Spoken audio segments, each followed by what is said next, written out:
Hey everyone, welcome back to Be Not Afraid. It has been about a week and a half, and the reason why is because it's been very hard, at least on my heart, and I'm sure on my co-host hearts as well. The things that have been going on, and their direct link to the work that we've been doing with ethnic studies. I brought on my friend and fellow YouTuber, Deb Philman, to speak specifically about what's going on in Israel from a Jewish perspective. And from a human perspective, it's just really, really hard to watch our children being taught to hate and knowing that people are actively doing that to our kids. So welcome everyone. Thank you. And yeah, let's start, if you don't mind, with one of those videos on that just show exactly what we're talking about. See which screen I can get it on. This kid says, yes, they teach us that the Zionists are our enemy. This is a kid at a UNRWA school, a school run by the UN. This is in East Jerusalem, and we must fight them. They teach us that Jews are terrorists. At school, they teach us about Jews. They teach us that they are bad people. They killed our young. They teach us in school that Jews are fickle, bad people. I am ready to stab a Jew and drive a car over them. I will fight. These kids are like 7, 8, 9 years old. I will ram a car into them, the Jews. This kid's maybe 13. We have to constantly stab them, drive over them, and shoot them, the Jews. Stabbing and running over Jews brings dignity to the Palestinians. Kids maybe 12, 13. I'm going to run over them and stab them with knives. Again, this is in East Jerusalem. So yeah, that's not very easy to watch. I think it's really important that people see the thread between the work that we're doing and why today we're watching this, the people across the ocean. And tomorrow it might be us. And also just the division that this is sowing. These are children, and they're being taught this in the exact same way that our ethnic studies curriculum has taught them to find the reasons why they're oppressed and to dismantle the systems. There's also so much footage of people in colleges who are supporting violence. And where I come from a place of, I come from a pro-human place. I think the human stops when we see the butcher of children. When we see children, I don't care what group they are in. When we see children being beheaded, I think we have went too far in a certain direction. So Deb, can you just start with Why, how? Is that what you kind of want to know? Okay. Yeah. So speaking of ethnic studies, since that's kind of our topic, and whether you call it ethnic studies, whether you call it culturally relevant education, whether you call it African American studies, it kind of doesn't matter. When you have a program in the school that by definition separates kids into identities based on immutable characteristics of things like race or religion in particular, or even just ethnic culture, you are creating arbitrary divisions that the kids are now going to align with. They're going to try to identify where they fit and don't fit, what they believe and don't believe according to those characteristics. And that is a function of two things. One, it's a natural developmental process of children to figure out where they fit. They are in the process of defining their identity. Now, ideally, to be psychologically healthy, you define that based on character and internal drivers and agency, not based on the world around you necessarily. You don't want, most of us don't want to tell our kids, now it's very important what other people think of you. It just goes against what most parents that are decent parents would do. So they should have an internal locus of control and not care about things no one had a say in. Accidents of birth, like the color of your skin or even your religion, which you might be able to choose when you're an adult. But even that, we don't teach our kids to hate people of different religions. We might just say, we believe differently. I have different views than you do. And we live in America. And that's one of the great things about America is that we can. So when they engage in ethnic studies teaching, they are saying these dividing things, these immutable characteristics matter. They not only matter, they are the most important thing about you. They are how you will be judged. They are how you should judge yourself. They are what you should expect from other people, what you should expect from yourself, what will be expected of you. We've just, instead of breaking down barriers as far as expectations and stereotypes and so forth, we're actually just creating a new set for these kids. So for example, if you're Black in America, and you go through an African American studies program or an ethnic studies program, you're going to pretty quickly figure out that there's certain political views you're supposed to hold in order to be properly Black, right? And the same thing holds if you are, Mexican, let's say, or Hispanic, or, whatever you are, there's going to be a not so subtle subtext. And that is based on the lens, the critical theory lens that is really being used in all of these programs, and that is to divide the world into groups of oppressors and oppressed.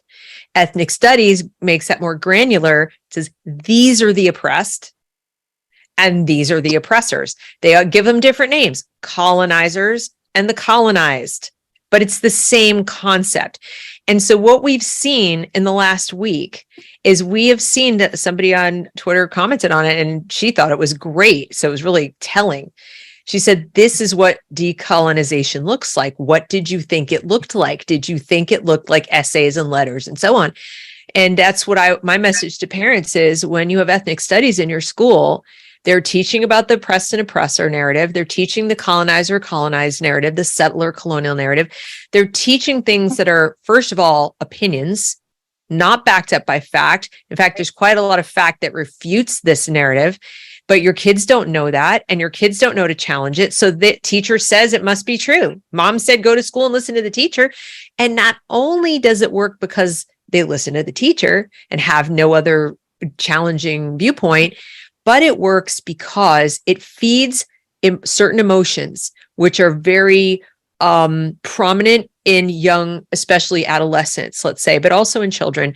And children are not known for being rational thinkers. They tend to be driven by their emotions. And so when you can feed the emotions of envy, and you can feed things like unearned shame and guilt, which a lot of kids take on, especially girls, unfortunately. Hate to sound sexist, but that's the thing. Girls like to be agreeable. So, and when you can feed aggression that has nowhere to go, because now we don't have as much recess, we don't push kids to run around outside as much. So the male side of the energy doesn't have a lot of places to go with its aggression. So teaching kids this oppressor oppressed narrative, when a kid finds where they are on that chart, they're going to be tapping into a variety of emotions, none of which is positive or healthy. These do not advance the individual goals of your child, and certainly not your goals as a parent to have your child be happy, healthy, well-adjusted. So it's just plain toxic. And of course, worst case, you end up with college students marching on a campus, as we saw at University of Pennsylvania this week, chanting for Jewish genocide explicitly. Right. Now, one of the things that I wanted to point out too, that I heard you say, was that this is global.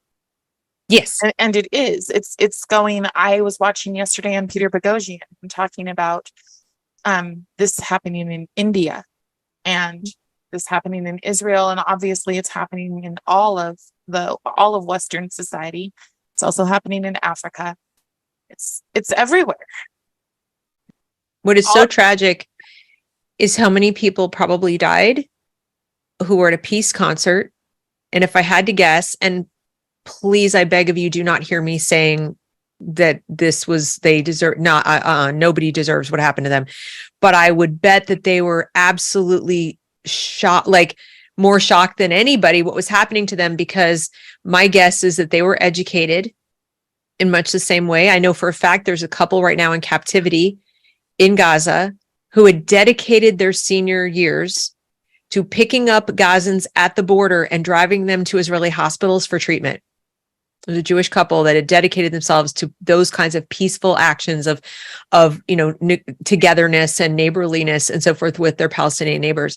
And so there were probably quite a few people at that peace concert, just listening to music, loving each other, wanting to hang out with each other, who mean nobody any harm at all, and probably are amongst the students who've come out of programs that are like, you know what, let's just give them back the Kotel. The Kotel, for those who don't know, is the Western Wall. Why do we need it? It's just a bunch of rock. I mean, Right. This is very common even in the United States amongst Jewish students. They tend to be fairly progressive. They tend to be like, just let's make peace. Now they may have changed their mind in the last week. But what you see amongst students who are not Jewish right now and who don't already know quite a lot about the history of the conflict and, have a more nuanced view, is you're seeing them take sides, even though they're not Arab. They've never set foot in the region. They don't have any relatives in the region. They really only know what they've been taught in ethnic studies class. And they take the side of what they perceive to be the underdog, which are the Gazans or the Palestinians. And I'm not here to tell anyone what sides to take. What I'm here to say is that action on the part of the students is knee-jerk. It's not thoughtful engagement. They haven't really, look how fast they showed up right after a massacre. The only way that the children of otherwise enlightened people would show up and be seeming to approve and referring to something as a legitimate resistance action is if they genuinely believed that that's what it was, that the people who were killed were oppressors, when they know they're all just innocent civilians. But when you see people as an oppressor, it changes your viewpoint on who deserves to live and not live. So it's really quite tragic that what would once have caused kids that age to be absolutely horrified, even if they didn't know both sides and they didn't want to pick sides and all that, they would be like, that's wrong. Like killing people who are not in in uniforms, that's just messed up. And there are obviously some kids doing that, but we're seeing an inordinate number who aren't. And I would lay that square at the feet of the teachers in the ethnic studies curriculum. Brooke, I saw you writing a lot of notes down. You've got some thoughts. I love listening to you, Deb. It's awesome. I just, whenever I listen to something, I think about why is this happening? How can we stop it? How can we help people believe it or understand it? And one of the things I wrote down is that the seed of hate is blindness or deceit, that they can't see what's really happening or who someone really is, because we're losing sight of the individual in front of us, and we're attributing it to groupthink, which is communism, and then the basis of our freedom is individual liberty. And so I believe that's the seed of hate, is groupthink, and you don't see people, you don't see individuals. And so how can we help people see this? So that was my first question. I would love, because as Lynn said, empathy is what's driving this thing towards ethnic studies. People want to be empathetic. They want to love. And it's like, well, I would love it if I could show you that your desire to love is it's the seed of hate, because you're using so many labels to shade and cover the individual so that you can't see them anymore, because your labels are just obstructing the truth of who that person is. And then you said something, an enlightened people, and you referred to like Americans as an enlightened people. And I want to challenge that sentence. Well, I meant it like that's what we were supposed to be, right? Our founders were certainly enlightened, very much of the Enlightenment. So when I say things like that, I'm talking about our lineage, our heritage, the legacy we're supposed to be passing to our children is one of enlightenment. That is the entire point, or allegedly was the point, I don't know that it really was, of the American education system, was to reproduce the culture that gave us those individual liberties, the Bill of Rights, and all the things we were supposed to hold dear. So if we're not doing that, you're absolutely right. We are no longer, we've strayed very far from the Enlightenment. But I said it because if you ask people, they'll say, well, yes, of course I'm enlightened, or I'm from an enlightened culture. I don't believe in barbarism or whatever. And like, your child is out there chanting from the river to the sea, Palestine will be free. That is literally, that's just a fancier way of saying shove all the Jews in the ocean. Mm-hmm. Yeah. Which is not very enlightened sounding to me. Well, I'm wondering about the idea of false enlightenment, because so many people think that they are smart, especially I got in a discussion with someone the other day about progressivism, and they were saying, oh, progressivism is just, we're just moving forward. And it tends to be the opposite of that. And that everybody believes that, oh, because I'm on the side of progress. And I've just been asking people, I said, you do know that your ideas of progress, your new and enlightened ideas, are the same ideas that Mao used and that Stalin used and that Hitler used.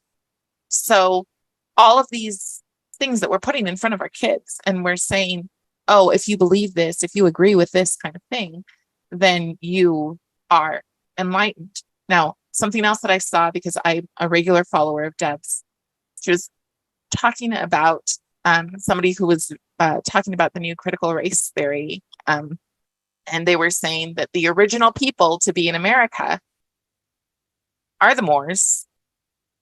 So what we get with this, when we take our groups and we say that the original people are the ones who need to be here, they are the ones who need to be treated, they're the sovereign people, whatever.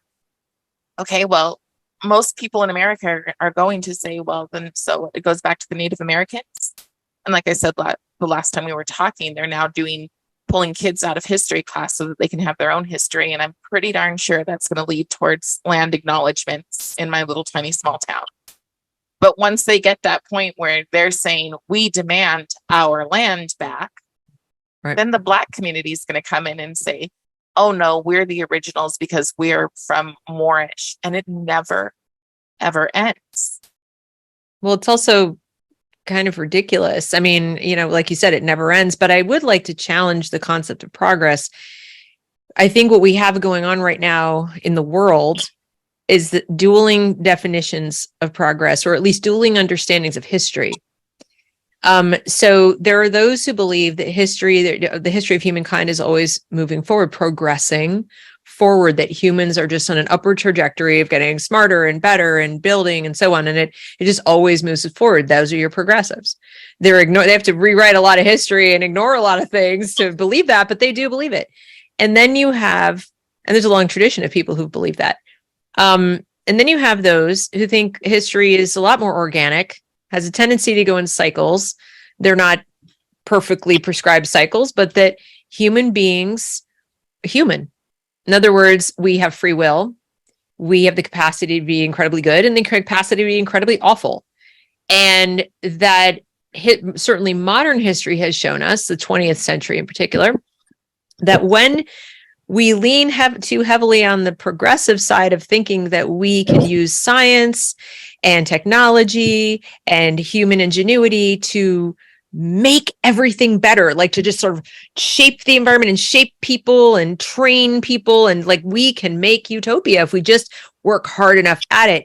And, those who are religious would say that that was the ultimate sin. You make yourself a god and bad things happen. Well, Mao tried it, didn't work. Stalin tried it, didn't work. Hitler tried it, didn't work. That is really what they all did.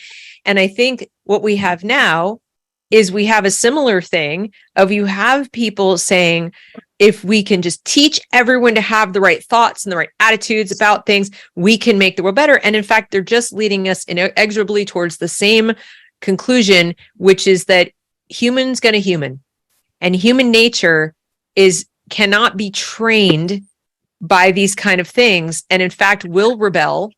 And when it does, it doesn't go the way you want. It's a very messy, chaotic process. And I believe what we're seeing right now in the Middle East is a symptom of that. You've got one side that is absolutely the nature of man. It's barbarism without any kind of real rational thought. And if you're only in the mystical and you only believe like superstition and hate and all the like most base emotions, you get Hamas. And then you have the people saying, well, just call a ceasefire and we'll all sit down and talk about it and everything will be fine. And you get the other people who genuinely believe that, and they're completely insane because they're not willing to see the reality in front of their face, which is that the natural state of man is much more complex. You can't just talk people out of those base instincts. They have to learn, they have to experience, they have to fall down and get back up again. And that's what our schools were for. And we're not doing that. We're quite literally at this point teaching our kids how to be Hamas.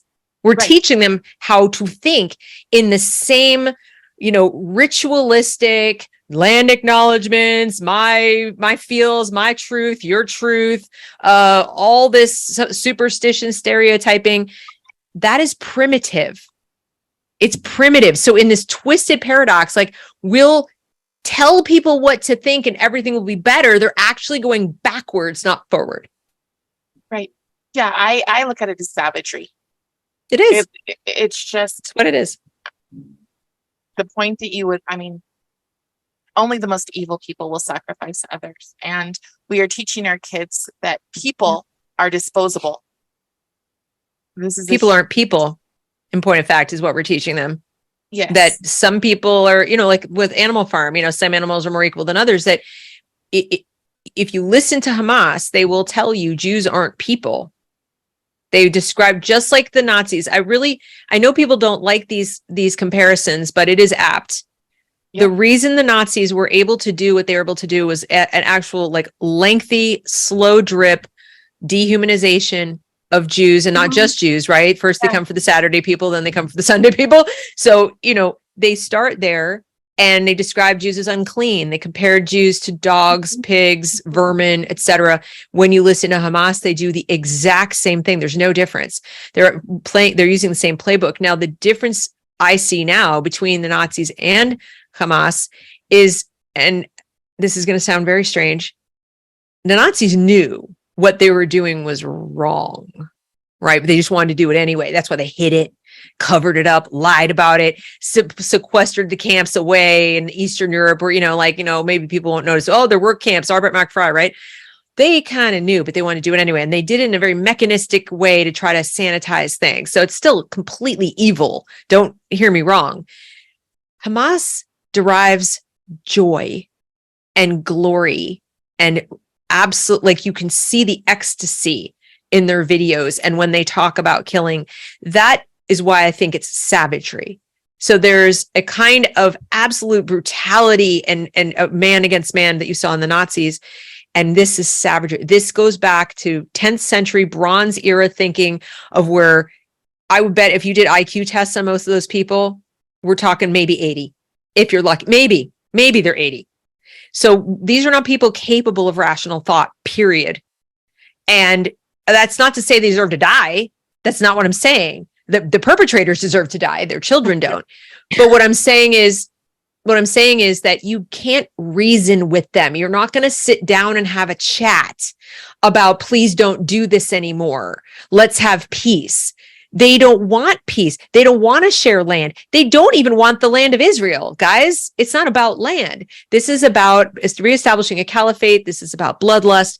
The ethnic studies curriculum and the stuff in California in particular, I don't know how it is in Utah, has all this Mayan, Aztec, stuff in there with human sacrifice. They're when you're going to elevate to cultural relevance, human sacrifice, right, chanting about sacrificing, groups of people who died out. I mean, they lost to more civilized people who actually improved human thriving.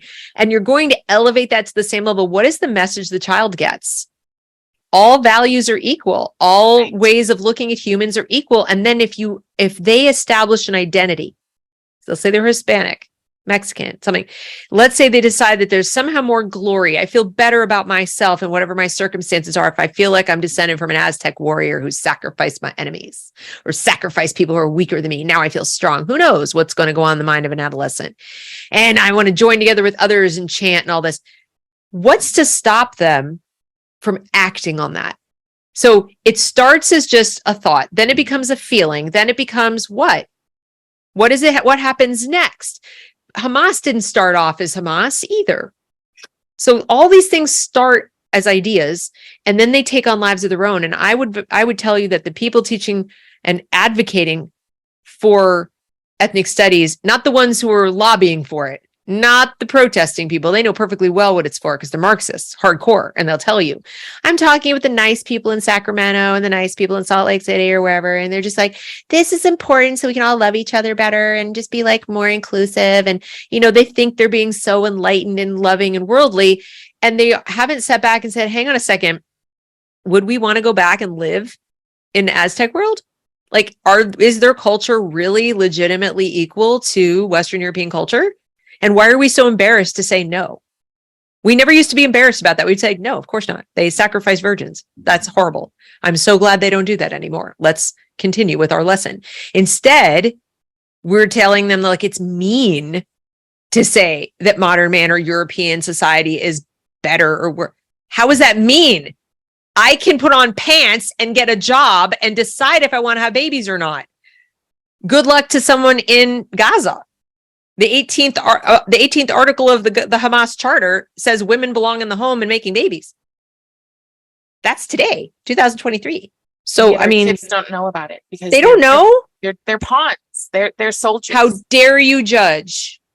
We're told. It's like, I'm not daring. I think, how dare you not judge? But they're judging their own people. They're judging half of American society. So that's why right. I consider them to be pawns or soldiers. They are. They do not know enough. They go where they're told to go. They march where they're told to march. That's right. And they don't know what the logical end point is of this idea. If you ask them, if you said to them, you realize you're judging, half the population, or let's just keep it to Jews. Let's just keep it to Jews. And if you said to the student protesters, you do realize that there are about, let's see, in the United States, maybe 6 million Jews. And you're saying that you'd be perfectly okay if they were dead. Right. They died. They ceased to exist, that they are settler colonialists and therefore they don't have a right to live. Would you do it yourself? Like, I would not want to say to a high school kid who's protesting, so if I gave you a knife, would you stab me? I'm a Jew. Would you kill me? And I want to watch them squirm. I really do. I want to put them on the spot and some, high school senior or something out there from the river to the sea, Palestine will be free. Okay, you're standing right now in Tel Aviv and I'm standing next to you in Tel Aviv. I'm a Jew and you are not. You want to help the Palestinians and you want to free Palestine. Are you going to stab me with a knife? Would you shoot me? The thing is, Deb, is that yes, these kids will. And part of it, I wonder if it's not only are we dumbing them down, but we're also, the drugs. So like psychedelics, they make people possibly do things that I can't imagine that a sober person would walk in and behead a baby. I just can't imagine that would happen. But maybe it's hard to say. I know that the Nazis used meth a lot. So did we. We didn't go mutilating people, but but we're watching now on every level. So we have this attack from the schools with ethnic studies, but there's also an attack on faith. So I just recently attended on accident a conference, and at the conference, every single person, there were multiple people there, right? So it was called Faith Matters, and there's all different faiths supposedly represented, but they all have one message. Faith is old-fashioned. Change your views. So it's the they just want message. The kids to choose a different religion. This is a religion. It is. It's exactly a religion, but what they're saying, though, is it's the four olds. So they're getting it on every level. They're the exact same thing that they're getting from school, because when they go to school, they are absolutely going to be told first, it's not Jewish people in our schools. It's first the white male Christian, right? That's the first group that's supposed to be disposable. But once they're gone, it's the next group. And eventually when it becomes, can you imagine you've got the woke, anything goes, gender, whatever, and the Islamic, and they're the only two groups left. That's going to be pretty. Yeah, I don't think it would go quite that way. I mean, I think the more you feed the beast of Islamism, it grows faster than any other, is because it's already there. Meaning, I know I'll get pushback for this, but I'm just going to say it. Islam never went through a reformation. Christianity went through a reformation. Judaism was never really, it didn't really have like an extremist sect or mindset. It was never okay to kill in the name of, God like that en masse. I'm not saying it was in Christianity. I'm saying there were some people who misinterpreted some stuff, but it went through Reformation. Christianity went through Reformation, and Islam has not. That is not to say there aren't moderate Muslims. Of course there are. There are some wonderful people out there who are speaking out and risking their lives right now to speak out against what Hamas is saying. And I am so grateful to them, but they are risking their lives. Like the official stance of, the mullahs in Iran and various, people in the madrasas in Saudi Arabia and other places where the imam are, they'll tell you that Sharia is the law. And under Sharia, it is okay to beat your wife. It's okay to kill your enemies. And I mean, they're, forcibly convert people. So these things are sanctioned. So when someone is simply fundamentalist in Islam, that's where you are with it, right? So that grows faster, in my opinion, than our ability to fight against it. It appeals to certain kinds of people, mostly young men, because it elevates them to primacy above women. We have a Western society that has feminized the living daylights out of everything, including men. So that gives young men who are Muslim or want to seem macho and might convert to being Muslim, whatever. You have these dueling things going on. The almost extreme of toxic masculinity, for lack of a better term, right? And then you have the men can be women. And this, because this is more closely aligned with human nature and reality and the history of the world than this manufactured, medicalized thing, this is going to grow faster than this. And especially when you are teaching hate in the schools, which is what they're doing. And they'll say, no, we're teaching love. I'm like, but you're not. That's not what love is. Love in many respects would be loving someone enough to leave them alone if you don't like them. Like if you would say, I love my neighbor, I love my enemy, you don't kill your enemy. You just cut them a wide berth. I mean, so that live and let live is a little bit more loving than, I love you so much, I'm going to kill you. So you no longer, I mean, that doesn't make any sense. Or I love you, so I'm going to hate you. Doesn't make sense. And hate is not the same as being indifferent. It's an active emotion. What do you get when you teach a child that somebody is oppressing someone else, that someone's existence oppressed or oppresses other people? If you're also teaching empathy, as you pointed out, how can you not be mad at the oppressor? How can you not hate them? Stop oppressing people. And then the poor kid who's white is going, well, I'm not oppressing anybody. Yes, you are. I was told many Just by times. existing. And those are the words they use. Just by existing, you are causing harm. When they say words like that in the classroom, yes, how can they not see? How is it possible that a teacher doesn't know that when another person says that to, just by existing, what do they say? They say things to Candace Owens. How do you feel about just your very presence and being here is causing us harm? that's right. Harm. Mm-hmm.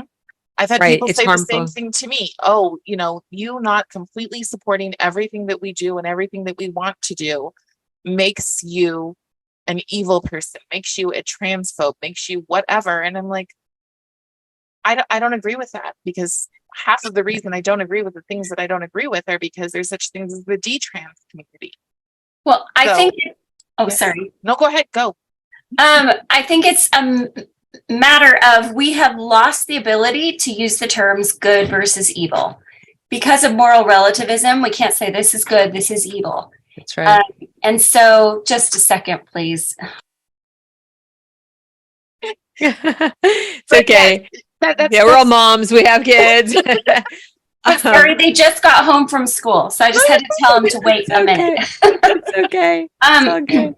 Yeah. So we've lost the ability to name good from evil, and instead we call people safe and unsafe. And the people who are safe are those who will not call people out, and the people who are unsafe, who are people who stand for something and who still recognize that there is good and evil in this world. And lies are evil. And when you call somebody and make somebody responsible for something they had no part in, that is a lie, that is deception, and therefore it is evil. So so going back to your enlightenment thing, I thought you did a really good job of explaining it and expounding upon it. I just wanted to say that self-enlightenment, as you said, that it brings out the savagery. It's humanistic, and so we tend toward our baser selves. And so enlightenment implies that you have light, and what is the source of that light is of the utmost importance. Who's the source? Yes, and, that is right. Yep. And I think that's where people need to turn to their source of light. And for me, that's God. And you need to say, it's dark down here. We can't see what's good and evil anymore. People say this, you're evil if you're unsafe. You're evil if you stand for something. Right. So I can't see what's true anymore. And I really think there needs to be a big turn to the source of true light. And people need to seek for that and stop relying upon what's most accessible or available or the propaganda that's there or what's most widely accepted, especially teachers. Now, of course, I would like to say, hey, don't teach oppressed or oppressed and everything. But I would like to aspire to, but who am I? And I would like to aspire to their true source of light and say, please go to the source of light that you have found yields the fruits of light, right? What are the fruits of light? It's not cutting babies' heads off. It's not blowing people up. Here's the problem.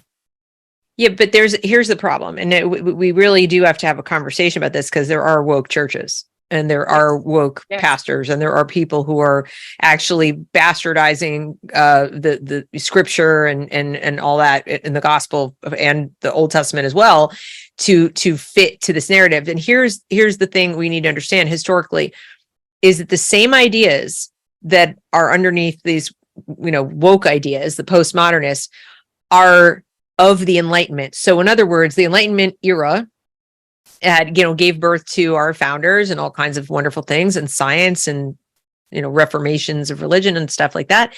But you had people who were ironically rather upset that this new push towards humanism and science and things might do away with mysticism and belief in God. And they began looking for ways to show that reality could not really be known. So in other words, most religious people I know in the 21st century, even though they believe in God, will say, yes, but reality can be known. So I can't necessarily see God, touch God, have a conversation literally and videotape it with God. I mean, I can have a private relationship and so forth, but, I can't prove it to, an audience that this exists, but I can know reality. I can, touch this, feel this, these are a pair of glasses. Okay. And so in an effort to sort of elevate the unknown and the unseen and so forth, they started talking about, reality can't really be known. You have people like Kant, you have people like, you have sort of a nihilism. They came about after they started poking around with the idea of what do you really know? Your existence is really just your perception after all. You don't really know anything except what your experiences tell you. And it's that thing, that hyper intellectual, we're going to move away from tangible objective reality and facts and knowledge and so forth in an effort to save the divine, that they actually brought Satan into being. I mean, if you're a religious person, that is basically Satan. When you sit there and say reality can't be known, you don't know anything, you're not even really alive, you're not really even here, that's just a perception that you have and so forth. That's the trick, that's the lie that knowledge, I believe, if you're looking at Genesis and you look at the Garden of Eden and you look at the free will that bit the apple, all right, and everything that happened after that, the one that says none of this is real and all of this is just so it doesn't really matter. And of course you can become like God. You can just be God. And then you have at the turn of the century, a group of people who took this to the nth degree with the Theosophists. They got very up and involved in education and all kinds of weird Gnostic levels of spiritualism. And now you have, what they're basically telling our kids is that they have gnosis. They have special knowledge that only they have that they're going to impart to the kids, and that it will make the kids be their own gods. This is Some call it satanic, other people call it Gnostic, other people just call it completely insane, cluster B, psychopathology, whatever you want to call it. It is the opposite of faith that is grounded in the, in enlightenment. In other words, faith that knows this is where I end and God begins, right? But I am still here. Like, I am a creation. I am part of the creation. I exist. I am made up of atoms and matter, and this is real. This is not imaginary. There is no my truth and other people's truth. There might be my perception and someone else's perception. But if it were videotaped, there would be a truth. Like, there is something called truth. There is something called good. There is something called evil. And even for those who don't necessarily ascribe that to, like, God tells me what is good or evil, we can still know it by its fruits. Yes. So even though I'm Jewish and I'm agnostic, I still can look at human flourishing, human life, human ways of treating other people, and I can say, this is of the good because I can see it. And this is evil because I can see it. It's clear, it's obvious. And to act in this manner is clearly bad. But when you tell people there is no reality, there is no truth, and you start at the age of 6, and there's just different ways of knowing, you guys. And physics is, we can't really trust even the laws of physics because they were written down by white guys. And I'm not exaggerating. They are doing these kinds of things. We have to bring equity into physics, and we have to challenge the ways of knowing. That still was born of a hyper intellectual frustration in the middle of the Enlightenment, where people said, we've got to somehow save God from science. And it kind of went off the rails into wacko land. And I'm not explaining it properly at all. James Lindsay does a much better job. But Immanuel Kant is the closest thing I can come to Satan, who showed up on planet Earth and said, I'm not going to allow you to use the gifts that God has endowed you with, the gift of reason, the gift of knowledge, the gift of learning, the gift of being able, okay, you bit the apple, but there's different ways you could go with that. You can go in a good way, right? Or you can go in a really bad way. And I think this dude showed up and said, yeah, you don't have control over any of it. So now you have to pursue control over all of it. But again, we're getting back to that falseness. Yeah. We're It's getting so back to the false. falseness of that. So They false. think they have control. They But the want ultimate control. They think they have control, but that ultimate control comes from the people at the top level who are telling them. I was watching Bill Gates talk about how wonderful ethnic studies is. He's insane. I will go on the record right here and right now and say the man is a megalomaniac. Yes. I think he's diagnosable. He's insane. When you listen to him long enough, you're like, you are not right in the head. Well, Sir. and I'm watching him and the people for the World Economic Forum and finding out that the World Economic Forum came out of Harvard. I found this out yesterday, and that it came out of Harvard. So these people who are telling our kids, oh, you've got power, you find your own power within yourself. Their intent is to divide our kids and make them the useless class. That's literally what they say. It's what whatever Harari or, gentleman says, is that their goal is a useless class soothed by drugs and video games. And our children are becoming more and more useless. And it pisses me off, which I'm not a big swearer, but it pisses me off that my parents are getting emails regularly that say, this is why SEL is so important. This is why ethnic studies is so important. Utah is about to bring in, to do a thing on PBS about the wonders of ethnic studies. The wonders. And I am the one person, literally, they said, when they reached out to this group, they said, it can be anyone but her. Why? Really? Literally, anyone but her. Because I cause cognitive dissonance. You can't look at somebody who grew up the way I did, grew up in the foster system, grew up with absolutely nothing, is not interested in being a victim, and is intelligent, and say, oh, we're doing this for you. So instead we shut you down. And the only reason I use that, not to be like, oh, look at me, but the reason that I'm using that is people see, you need to see that the goal of ethnic studies is not to lift anyone up. No, It's to lift up a narrative. definitely not. And Definitely if that not. narrative isn't used, if that narrative is not being worshipped, then they will squash you, and they will squash your children, and they will justify squashing the innocent. Yep. Just like Hamas. That's literally where we're at. Just like Hamas. People are disposable if they don't think the right way. But it is of the Enlightenment. Tragically, it is one of those things where somebody sat down and thought too much, and out came this garbage. So what's the positive fruit of ethnic studies that they say, hey, when you study it, this is the people that you become? Where's their evidence that this is going to lead everyone to the nirvana that they're trying to supposedly But see, that's how you know it's a religion, because they have no compunction about telling you we don't have evidence and how dare you ask for it. This is the religious fundamentalist answer. So even faithful will tell you, well, here's my evidence for God. And they'll give you evidence. They'll tell you, you might not agree that it's evidence, but they'll at least respect the question. They'll respect the fact that you asked. They will disagree with you or need to have it, let's say, whatever. But you're not going to get people saying, I don't need to have it, see it, give it to you or anything. It just is because it is, right? Now, there are some people who will say that, but we don't necessarily engage with them. I've had many conversations with people of different faiths, and they will tell me what their version of evidence is. You ask somebody who teaches ethnic studies, where's the evidence that this produces the wonderful nirvana that you claim? And actually, half the time they don't claim it produces anything. They're not trying to produce anything other than revolution. This is to foment revolution. Revolution is its own end, and it's never ending. And it is the goal. Revolution is the goal. Destruction is the goal. Is that not Satan? Literally. As I understand Satan to be, again, as an agnostic person, it is just the bad for being the bad, the evil for being the evil, the destruction of all that is good for its own sake.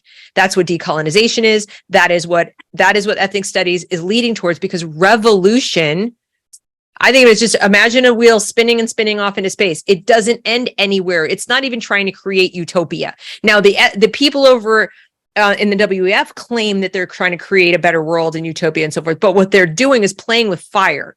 They think they're going to get to that better world with all these different purges. They think they can control the chaos. That's their hubris. That's what makes them so terrifying, is they're sitting atop all of this. They know perfectly well they're creating cannon fodder.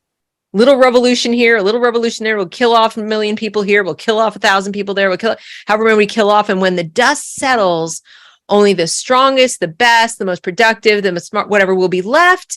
And we'll have fewer people to control like little sheep, and everything will be great. Because you see, they genuinely believe the Earth's resources are super limited because they live in a bubble. They're wrong, but they actually believe they are God. But when you have, 26 mansions and billion cars and whatever else. And when you have that much power, here's a little known psychological fact. I don't know what it's called, but when you get to a point of having like FU money, I mean, like we're talking the kind of money where you can't live 5 lifetimes and never spend it enough. You don't want for anything. Nothing bad's going to happen to you because you don't have money. And in fact, you burp and people fall at your feet. Okay. Is a tremendous sense of insecurity. You don't know what life would be like without that. They cannot imagine living just like us. They think that we are in such dire, so when they look at people worse off than we are, and they're terrified. These people would wall themselves. They build a mansion on top of a hill with walls and then more walls and security guards and some more security guards. They're absolutely terrified of anything resembling chaos or, mess, because they don't have mess in their lives. They spill something, someone's there to catch it on the way down. And those kind of people can't cope. They cannot cope. And they're turning our kids into people who can't cope for different reasons, but who are out there creating destruction and so forth because they think they can control that. It's very scary. It's very scary. And it's evil. It's pure evil. I have one thought on the why your question, Brooke. And what I'm thinking about Sorry, I hope you guys can't hear my dog freaking out because the mailman's here. But what shoot. Okay. When you watch a video on YouTube promoting ethnic studies, which we've all watched, they leave out essential pieces of what it's about. So Of you'll course. watch the cartoon one and it'll show, oh, our children need to see their history. We can all agree with that, but they know that they're lying because they leave out a big chunk. Oh, and by the way, we want our kids to be activists who dismantle the system. They leave it out every single time because they know what they're selling us is a scam. It's the same reason why if you go to Castle's website and you look at the parent page, it's so much different. There's none of the confess your guilt stuff that there is on the teacher page because they know 100% that they are lying and they are selling us a bag of poop. So I think here's the thing though. When they tell us all this stuff about ethnic studies and how great it is, and they say kids need to see themselves in the history, I'm the person over here challenging that and saying, why? right. First of all, how do you know? How do you know that? You ask them, you ask the kids, and they said, I can't learn history unless I see myself. Like what? We're all narcissists now. We all have to see ourselves in everything in order to appreciate it. I got news for you. I can go to the Louvre and I can look at the paintings and I can see nothing that looks like me, and I can still appreciate the art. I can go to Mexico and go to Chichen Itza and see nothing that looks like me or resembles anything I'm used to and still appreciate the art. I can learn about the history of, I don't know, ancient pick a place, and I don't need to see anything that is about me. First of all, what is me in history? I'm here now. I'm here now. So again, they're using another way to connect you. Like, you are not a separate individual. You're just one strand in the long line of people who look like you, worship like you, have the whatever history of you. So they connect them to people that they never knew, who suffered things they're not suffering, and act like it's all one big organism. So the kid has no sense of individual self. They completely destroy the self, and then have you identify with that and then say, and you need to see that. So you can really solidify your attachment to these people that you never knew and never going to know and aren't living like, because that's the ultimate goal. The ultimate goal is destroy the self, the healthy self, not the narcissistic self, the self that says, I have rights and I kind of like to defend them. Yeah, that's what America's about. How do we destroy America? We have to destroy the sense of self. Understand also that the idea of a self at all is new. In human history, the concept of a self, that where you're aware that I am a unique individual living on planet Earth. One time I'm going to die. Whatever else is going to happen to me. This is it, right? That is a very new, and all the human history that has been, it's like that fast, because we started off tribal for survival, and that went on really long. Okay, you were your tribe. You couldn't leave your tribe, or bad things would happen to you. You would either die of natural causes or you'd get punished. So you didn't break out of your tribe to do that because this was how you survived. And the tribal structure of humankind still exists in some parts of the world today. That's how old it is. So what we had in the United States and even in Western Europe of this notion of like, I'm going to sit and think my thoughts, and I'm going to put art on it, and it's going to be mine, and I'm going to create a family, and it's going to be my family, and I'm going to move halfway across the country from my family of origin, and no one's going to kill me for it, whatever. This is a new thing. And what they are doing is no less than dragging us with our children back to a more primitive version of humankind where the self doesn't exist, where I can sacrifice myself, my friend, my child, my everybody, because we're all expendable, because none of us is unique. I don't have a right to life. It doesn't even exist. And that is why all those people put all their eggs in the basket of their, whatever their religions were, the idols that they worship and all this stuff, because their life here was short, brutal, and unpleasant. The Enlightenment gave us a way to extend our lives over, but also gave us a more enlightened faith. They're like, well, how did we get the capacity to do all this? Must have been a benevolent God. Must not have been a cruel God, a punishing God. Must have been more benevolent. Must have loved us. Must have been, right? So that's how we get the ability to even have Christianity. try to introduce Christianity to people in the Bronze Age, well, not the Bronze Age, but way beyond, like before the wheel. Okay. And it might have been a harder sell. Yeah. Might have been a harder sell. I think he needed a wheel. I think he needed some science. I think he needed a few things. We would go, where'd we get? I wonder how this is possible. Oh, someone loves you. A lot easier to believe than, I've had 5 babies. They all died because someone came and hacked it into bits with a rudimentary hatchet made out of rocks and sticks. That's just not gonna, who loves you, right? So I think what they're doing is they're turning our kids into that kind of caveman mentality. Nihilism. It is. That's what I've told my son when I've talked to him about it, or the students that I have, and I talk to them about it, and I say, well, if they wanted to offer us something better, that would make sense. But they're Correct. offering us, you have to acknowledge that someone's a fish. You have to acknowledge just all sorts of insanity. And doesn't really make sense. Nothing. Like there's all of these ideas that you will own nothing and you will be happy. Yeah. And so when we think about ethnic studies, just remember this, because we need to wrap up, but just remember this. They will not present the whole truth to you. No. You can find it. It's out there. You have to dig in and, you can come to channels like mine or channels like Deb's, but they're not going to present the whole truth to you because they know that it is a bad offer. And it's really about control. And your children, my whole reason, because yes, I'm a person of faith too. We have 3 different faiths on this panel right now. But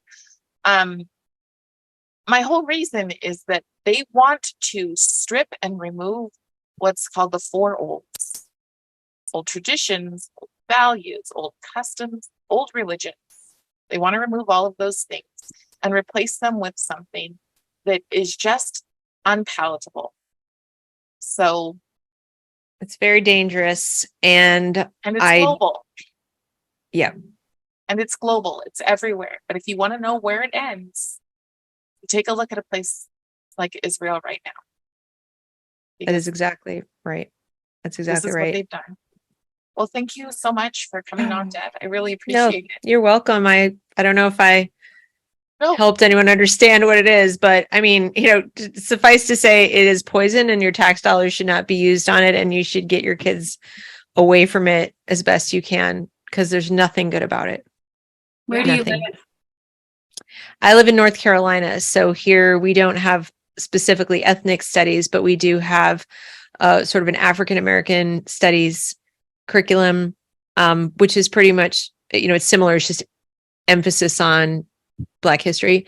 And it's still not as pronounced as some other states have. Our bigger problem in North Carolina right now is the gender studies stuff.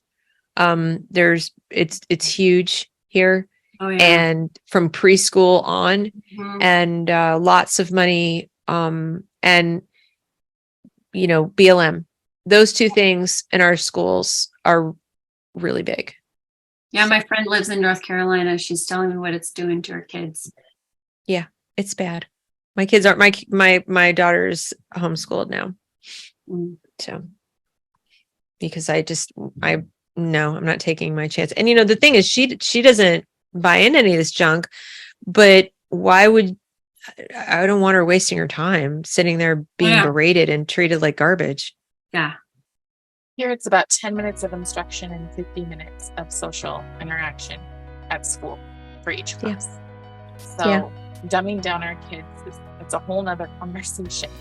But I really, really appreciate both of you joining on. Brooke, did you have anything else you were thinking? No, thank you. It was a pleasure to listen to you, Deb. Thank you. Thanks for having me, you guys. I appreciate it.